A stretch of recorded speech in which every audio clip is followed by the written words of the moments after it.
Why, hi there. I'm Ron Juckett, and he's Ricky Keeler, and we now have an even series as the Yankees and Red Sox. Well, the Yankees got to David Price early, and Gary Sanchez got to the Red Sox bullpen. And so we head back to New York with a 6-2 win by the New York Yankees as Gary Sanchez becomes the first New York catcher since some scrub by the name of Berra hit 2 home runs in a playoff game. And you must be feeling better about this than you were, let's say, a couple hours ago, Mr. Keeler. Absolutely. I think this is a game which, like we talked about last night, the Yankees had to have. And you look at the way they started the game with Aaron Judge hitting home run off David Price, Gary Sanchez hitting home run off David Price, one of those 2 home runs. Masahiro Tanaka, like we said last night, needed to pitch well.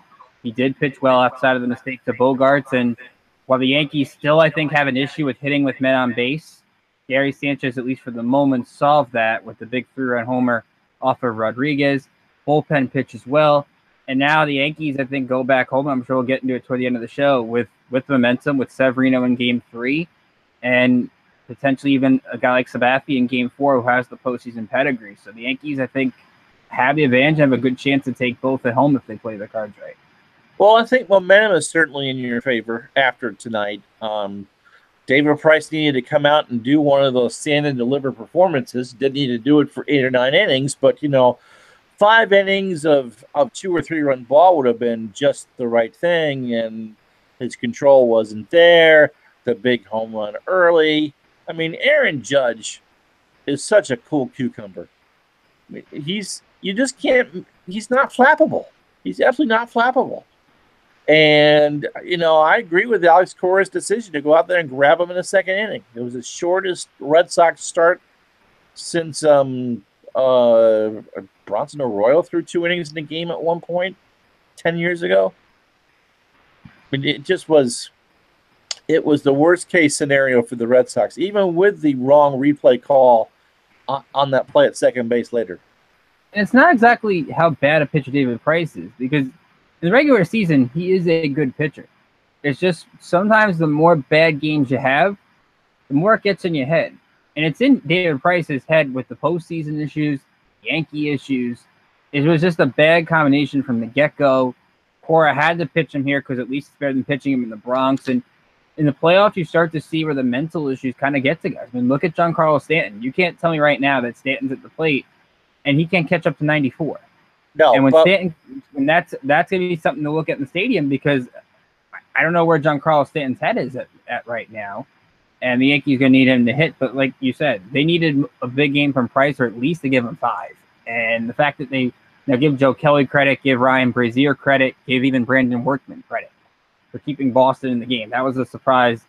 But they need a lot more from their $200 million guy, and it's quite clear, even if it went to a do-or-die Game 5, I would not put him anywhere near the mound in that one.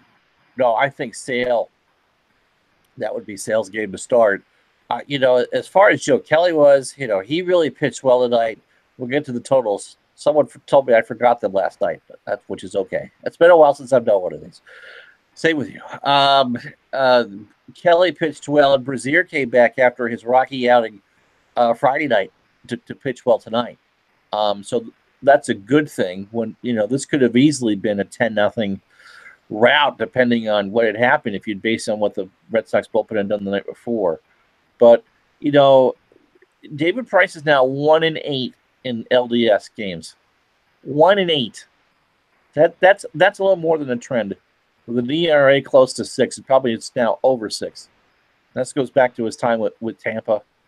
I mean, what do you do? If you're the Red Sox, what exactly do you do here? There was no other option. I mean, Eduardo Rodriguez is okay. He's not great. He's the one that gave up the 3-run shot to Sanchez. That's exactly. Drew Pomeranz has had injury issues, and he is inconsistent, so there's really nothing Alex Cora can do other than throw him out there and pray something changes. Right, which is, again, amazing that this team won 108 games. but that they did. I mean, there is still a case where you could actually go with Porcello for Game 3 because he's going to be on 2 days rest and only threw the 14 pitches on Friday. I don't think Cora can get that wrong, though. I think if he decides Porcello, I think it's a good call. But I would go Nathan Eovaldi here. I think he's got the fastball that can maybe throw some of these Yankee hitters off balance with the off speed. And at the worst case, even if you lose Game 3 with Severino on the mound, you have Rick Porcello in the back pocket for Game 4, who at least is a Cy Young winner, knows how to somewhat pitch under the big stage. You know, he hasn't won a playoff game. He did pitch well in Game 1. He can at least give you a guaranteed 6 quality innings, maybe 5 quality innings. I'd rather have Porcello in my back pocket now, knowing there's a Game 4, and take my chance with a guy like Evaldi, who's pitched well against the Yankees in the second half since being traded. You must be thrilled with how Tanaka pitched tonight. Did everything. I think, like we said, you can expect his split finger was good. Kept everything down except for the one pitch to Bogarts. And even when he wasn't getting those swings and misses, he did a good job with jamming those hitters, getting weak contact, getting ground ball outs. Sometimes he had very quick innings. I think the second inning was a very quick one after the Yankees took that 3-0 lead. He got in, he got out. He just is cool. He's calm. He's collected. And he's the guy the Yankees wanted to give the big money to. I mean, he has clearly shown after that rough 2015 wild card that he can be relied upon in the postseason. Yeah, he wasn't fazed by the moment. When he made a mistake, he took responsibility for it right away. Mm-hmm. The Red Sox home run. Let's go through the totals. Bogarts with the home run, but that was crushed. But and immediately Tanaka went, that was me, my bad. So the Yankees have evened the series, 6 runs, 8 hits, and no errors. The Red Sox 2 runs on 5 hits and that 1 error. They brought in Nunez to play third tonight because he's better defensively than Devers, and he's the one that makes the error. Just nuts. McCutchen had that kind of odd play off the wall and left that you were talking about a little bit before him, but how many games has he played in left field at Fenway Park? Even any of the interleague stuff, he would have been a center fielder for. And that play gets kind of erased by the RBI double in the second inning that made it a 3-0 game. So McCutchen has been one of the few Yankees that can get the clutch hits in the big spot, doesn't do too much when he's at the plate. And I'm also going to give some love to Brett Gardner in the lineup for Aaron Hicks, who might play Game 3. I think Boone took the right route here, was very cautionary with playing him. 2 walks. I think Ron Darling said on the telecast he saw 28 pitches and 4 at-bats. Those are the kind of at-bats the Yankees need. When you can't get those hits, just get runners on. Eventually a bloop or something can happen and can change the course of a game. So I thought he played well, and I thought, again, Luke Voigt played well. Didn't get a hit, but he drew 3 walks. 3 walks that's a great sign for not a young player. I mean, he's 27, but a player that is his first postseason stage and doesn't seem fazed by it. One more thing that we talked about last night: Boston's got to get some from somebody not in the top 5 of that lineup. I know Kinsler had the RBI double in the 8th, but the fact that the Yankees can sort of game plan, okay, we're going to bring in Betances to face the top of the order because we know Tanaka can get through the bottom half in the 5th. I thought that was huge. I think if there's a different part of the lineup in the 7th, you don't see Betances for a second inning of work, and even though he gave up a run, he looked okay. They're going to have to figure out some way to mix up that lineup. Maybe Devers gets a start, maybe brings some power at the bottom of the order, but they need a threat down there besides those top 5. Well, Leon is a streak hitter, and Bradley is much better defensively than he is in offense. But when he does hit, he hits well. But you're right. The other big concern for Boston is Mitch Moreland, who was grabbing his hamstring when he scored his run. That's never a good sign to do that. And they were held to 5 hits. I mean, the good news is they worked 3 walks and only struck out 6 times. So they weren't missing too many pitches. But, the Yankees have a bullpen that once they get a lead, if they can get 6 innings from a starter and the middle reliever, they're going to win most of these games. And the same for the Red Sox. If they can if they can have the lead through 7 at this point now, I think you'd have to go with Kimbrel for more than 1 inning on Monday if the situation calls for it. It was smart not to pitch him tonight. Poor Heath Hembury on the mound, but he didn't allow a run. It depends. If the bottom of the order is up in those situations in the 8th, and I think you have to go to Kimbrel for 2 innings. I don't think Alex Cora really has much of a choice, and I know Kimbrel hates to do that, but it's the postseason. It's all hands on deck. You have to make that call. I'm interested to see if that happens on Monday, how quick that happens. But to your point on the Yankees, I think Betances is the wild card here, and he looked great in the wild card game. Looked good tonight. Zach Britton did have a walk in the eighth, but I think he got out of it. Still something to watch because Zach Britton has not really been that dominant the last couple of weeks, even though he's had a good couple months with the Yankees. Chapman, you always have to worry about him when he has a day off or has a couple of days. He's not always that sharp right away. And Chad Green got lit up last night. He got the ball hit hard. Well, he didn't get up a lot of runs. Red Sox made a lot of contact. Still, this is a very good bullpen, and if Severino can get you through 5, I think, with the lead, you at least feel somewhat confident. It's all about the Yankees just getting runs. They've had so many chances to pull the game away. And again, you don't want to take away from winning the game tonight, but some of those chances they should have took advantage and put a crooked number up much earlier than they did. Well, before I go on to the next point, I want to give a shout out to Mary who's watching out there. Hi, Mary. How are you? Now, here's an interesting stat. Mm-hmm. One of these teams went 2 for 10 in runners in scoring position. You normally go 2 for 10, you're losing. Mm-hmm. The Yankees went 2 for 10 tonight and won rather easily. The Red Sox only had 2 situations with runners in scoring position. They didn't score, but this goes to the strength of the Yankee pitching. Like I said, great outing for Joe Kelly. Hit 100 in spots, 2 1/3 innings.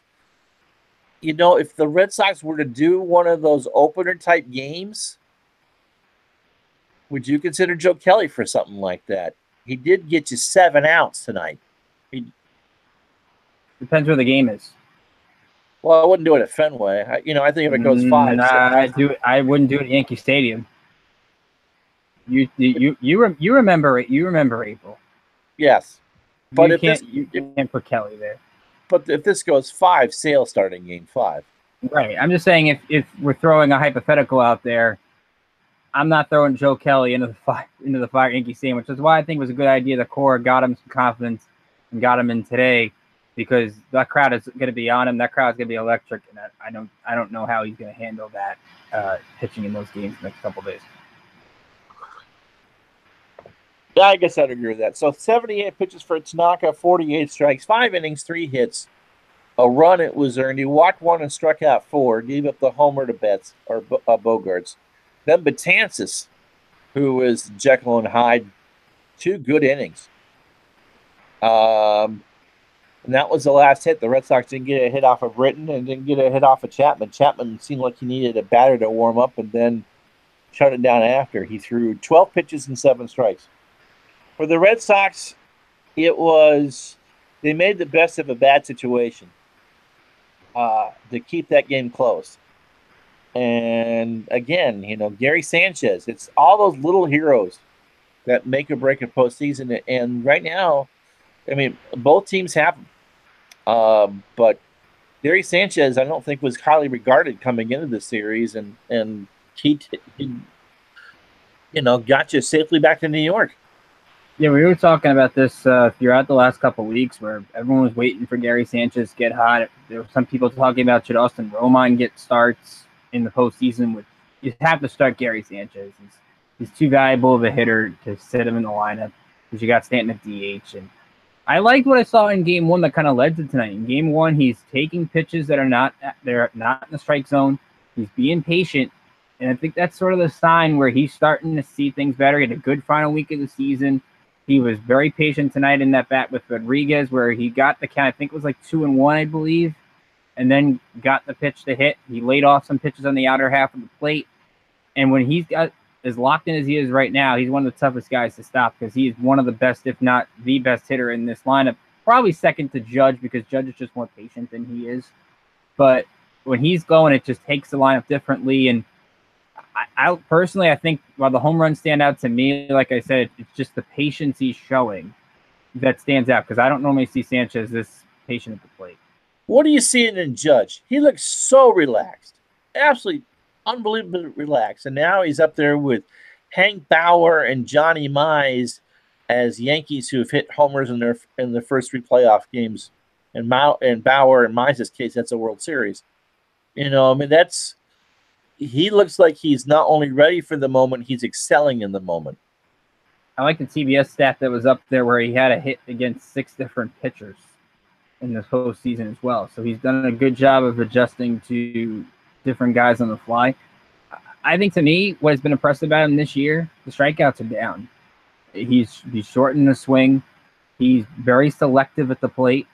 And when he's that selective and he can get his pitch hit like he did against Price in the first, it's tough when the ball probably looks like a beach ball to him right now at the plate. And putting him in that 2 spot has paid off. They put Stanton down to number 4, which is what it should be.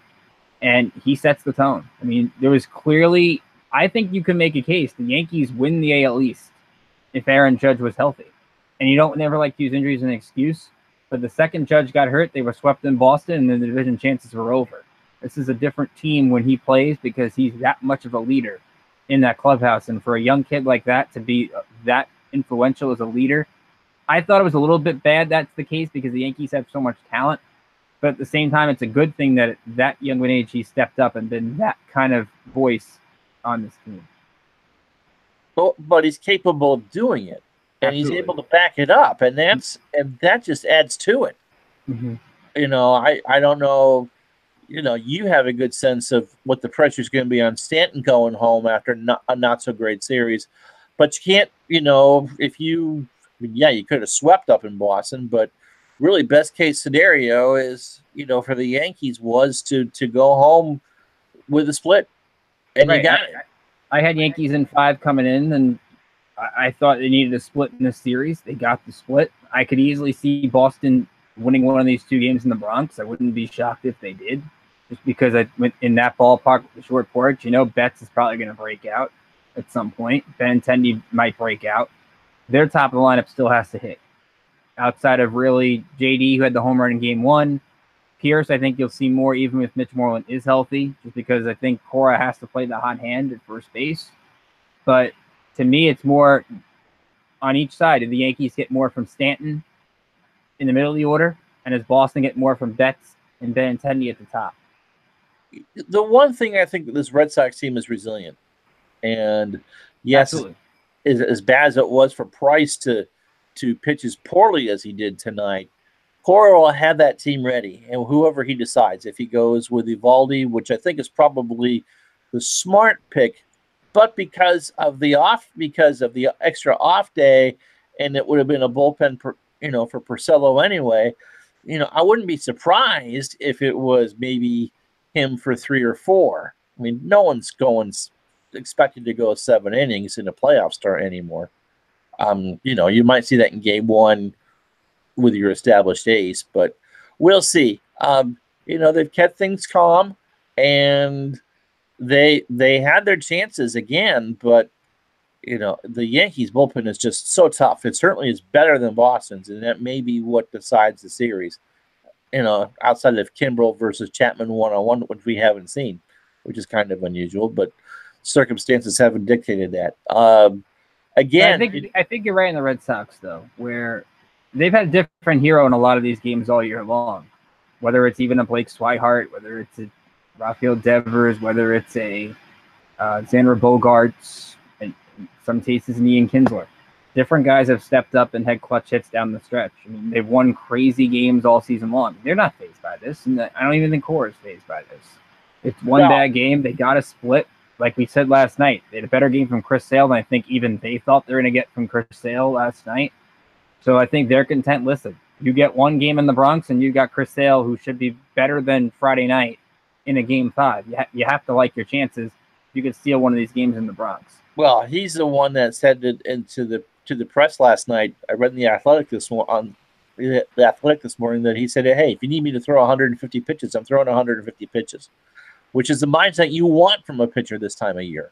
You know, you never want to go to the mound and take the ball out of your hand and them not be upset. But to tell you just, you know, how bad the Red Sox recent postseason run is, the last starter to win a postseason game for Boston was John Lackey in Game 6 of the 13 World Series. Wow. So the fried chicken and beer John Lackey? The fried chicken and beer John Lackey. I will say this. I think while Cora is not phased, I think the team isn't phased, it's going to be tough going on the Bronx. And not just saying that for the New York perspective, but if you've seen any of these playoff games in Yankee Stadium, at least in the new one, it's loud. People are into it. They get pumped. Watch Wednesday night's game, and you can hear them really through your television set. It's going to be electric. And the Yankees have not lost a playoff game in that new building since the 2015 wild card game. So that makes it a whole different animal. And I think Severino kind of feeds off that. The one thing I'm interested in seeing in that game, can he control his slider for strikes? Because against the A's, he threw a lot of sliders. He threw a lot of changeup.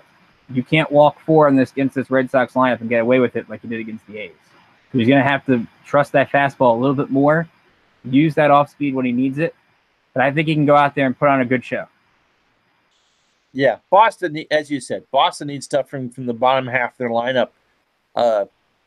Catcher's a weak spot. They need a big hit from Jackie Bradley Jr. I liked the small ball that they played in Game 1. They didn't really have a position to use it in Game 2, but if you try to drop one early on Severino and just try to keep them off kilter, I think it worked for Boston. And I've been impressed with the moves that both these rookie managers have made. This has been, there's not been one of those things you're going, why are they doing this? Nobody's made a move that would really, you can scratch your head over. I know Yankee fans, some would scratch their head over using Betances in the second inning, and maybe you could go with Jonathan Holder or somebody like that where you could maybe save some of these guys, especially with the day off on Monday. You save David Robertson. I think he could play a factor on Monday with the 2 days off that he's had. Can maybe give you 2, even 3 innings because he can do that. But at the same time, you have the 5-run lead. Betances is up against the bottom of that order. You take your chances and try to get as many outs as you can. So I can't blame Boone for that either. So really, like you said, Boone and Cora have not been under the microscope yet, which only means somebody is going to be under that microscope at some point the next 2 or 3 games. Right. But, we've seen rookie managers do well in the playoffs. Dave Roberts. Mm-hmm. I think that they both handled themselves well. Now look over when they show Cora in the dugout. He still looks like he could play. He's got that mindset. Like even when he talks with Lauren Shahadi, you get that sense like he wants to be in the game. Right. And there's lots of pressures on both teams. And I would think for the Yankees, there's still 2004 in the back of a lot of those people's minds. Oh yeah, I think so. I think fans definitely want a little bit of payback for 2004, even though you're not going to get it, but it's at least something. I think the goal for the Yankees, I think they look at this season like this. If they were to win the ALDS against this team, the season's a success, regardless of whether or not what would happen in the ALCS against what looks to be the Houston Astros. Yeah, they look a different animal. Garrett Cole striking out 12 in his Astros playoff debut. Orlando was good yesterday. Alex Bregman is heating up. Altuve, Springer, Osuna was good closing the game today. Cleveland's a good team, but they just do not have the pitching firepower to keep up with Houston. To me, the Astros are a prohibitive favorite, regardless of who comes out of this series. Right. No, I agree. I agree. And I think whoever survives this series is going to have a tough time with Houston. But the Yankees took them to a 7th game last year, which was pretty unexpected. Exactly. I think the difference this year, though, is Houston had 3 starters last year. They got 4 this year. And you have to win a game in Houston, and it's just tough to do it. Cleveland had chances today. I mean, they had a lead early in that game with the home run by Lindor, and just couldn't hold it. To look at the National League Series, it looks like they're pretty much over, although I think Colorado has a better chance to make some noise against Milwaukee than Atlanta does against Los Angeles. Are you surprised that Snicker went Newcomb in Game 3? I think he's probably a bit in over his head. I mean, the Braves haven't scored a run yet. So I would have thought Kevin Gausman. I mean, I like Newcomb as a pitcher, but you got Kevin Gausman at the deadline. He pretty good for Atlanta in the second half. I think you got to roll with your hot hand there. And Roberts has, let's face it, the Dodgers have so much depth they can have 2 different lineups out there. Their bench could be a pretty good lineup in the National League. Yes. Yeah, I guess I'm kind of surprised, but I think without Swanson, and the Braves still, Freddie Freeman and Nick Markakis, but they just I think this year is we're just kind of happy to be back. We knew that they were capable of doing that, but they didn't expect it to happen this early. And thanks to the Nats kind of falling on their face, They look like the Yankees from last year.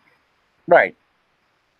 So just kind of happy to be here, but you flying back across country, 18 innings and not scored a run. That's tough. I still think Milwaukee beats Colorado, but if there's if one of those series is going to go past 3, I think it's going to be the one in Denver. I think Atlanta is kind of overmatched. Yeah, I go with the Rockies in Game 3. Look at that pitching matchup. It's Wade Miley from Milwaukee. You know Wade Miley very well. Against German Marquez, who made a couple mistakes in that tiebreaker game, but pitched pretty well in LA. He's done a solid job at Coors Field in the second half. Colorado's got a shot. Look, if Marquez wins Game 3, they've got Kyle Freeland in Game 4. So if the Rockies can steal this one, I could see it going back to Milwaukee for Game 5. Yeah, yeah. But I think we're both in agreement that Atlanta's pretty much toast, which means Atlanta wins in 5. But because I know how that goes. But yeah, Atlanta beats Kershaw in Game 5. No, well, on Kershaw on 1 hour rest. You and I both know that very well. Yes. Oh, yeah. I do know. We both know that very well. All right. So your key's going into Game 3 of this series on Monday night. What is your expectation of Severino? I expect Severino to pitch well. I don't see why he wouldn't, just because I think he's got the playoff. If he can keep the adrenaline down and sort of not get too amped up, which I think he did a good job of that in the wild card game, I think he'll be okay. I'm expecting him to go at least 5 innings, give up maybe 1 or 2 runs, strike out maybe 7. I think he's got that kind of stuff in him if he can control his off-speed pitches and use more of the heater. I think another key, will Giancarlo Stanton get the big hit? And I think I can see Yankee fans booing him. I don't think they should. But when you have as bad a first 2 games as he has, and he had a good single in this game, but he's making weak contact or no contact otherwise. I liked also what Andujar and Torres did today. I know Andujar came out because of defense, but both had a hit in this game. Maybe that gets them going. For me, I think the key for Boston, Betts and Benintendi can't go 0 for 7. They've got to find a way to get on base, give JD Martinez and Bogarts and some of these guys some run scoring opportunities.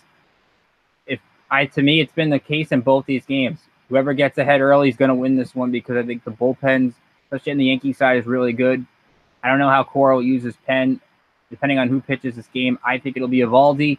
If it is Nathan Eovaldi, I do think Eovaldi will keep it close, because I think the mid-90s fastball to late 90s fastball he has and his off-speed can balance very well, like I said earlier. I'm expecting another close game. I do think the Yankees will win Game 3. If I had to put a score on it, I think this actually will be close the whole way. I'll go 4-3. Yeah, I think Severino is favored over whoever the Red Sox start. I think the key for Boston is just to keep it close. You're right. They need to have a little better offense and put some pressure on Severino early. We all know these are going to be bullpen games anyway, but if you need to get 18 outs out of your pen to win, as opposed to 9 or 12, that's just a lot better. You can get 18 outs with your bullpen at home. Getting it on the road is a completely different animal. Right.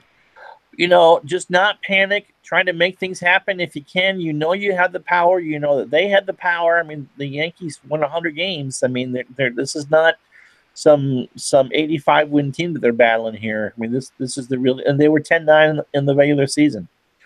They need to find a way to get Judge off his stride, because I could just see Aaron Judge just kind of carrying the Yankees on this back, and with an early hit Monday and in there. So you just pitch around him at that point, and I know Luke Voigt's seen the ball well. Do you just basically say, depending on if Hicks is back, you just let Luke Voigt or Aaron Hicks beat you at that point? I think you have to.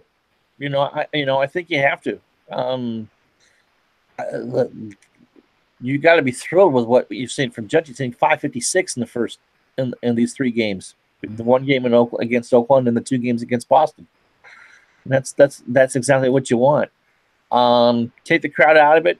is what the Red Sox have to do. Whoever they pitch just needs to go in there and, if they go through with a level head, I don't think even if they lose Game 3 that even though Game 4 is a must-win, this team is going to panic unless the bullpen does something terrible. And tonight it wasn't the bullpen. It was you got the worst-case scenario out of David Price. The best thing the Red Sox can do tonight going into to face Severino is forget what happened in Game 2. They didn't beat themselves. There wasn't errors. I mean, the Yankees were the better team tonight. Exactly. I think that's all you can do. All right, real quick. Pinstripe prospects. PinstripeProspects.com is the place to go for all your Yankees minor league information. We've got prospect lists. We've got features on. We've had our recent polls up of players of the year in each affiliate, breakout stars of the year, comeback prospects of the year. So you can check out who won those polls. We have our reader survey up that we recommend you taking. And we have our poll questions on Twitter at Pinstripe Pros. So please feel free to take part in that. You can follow me on Twitter as well at Rickinator555. That's at RICK, letter I, Nader like in Terminator, and 555. Usually tweeting during the game. So if you feel like disagreeing with me on something or sharing in the cheers, if you're a Yankee fan listening, feel free to do so. And of course, give this video a like and subscribe to the channel. And the next time we are with you will be Monday night for Game 3. Someone has a birthday. We won't mention. I wonder who. It's not the old fart. We hope to have a special surprise guest on Monday night. Hopefully he will sober up by the time that he gets back to his apartment. But after, if he looks at the score, he might. Oh, he was there, wasn't he? Oh no, he was there, but it's gonna take a while after looking at that score. Yes. So thank you very much for being with us tonight. And so for Ricky, I'm Ron. We'll talk to you the next time, Monday night. Have a good night.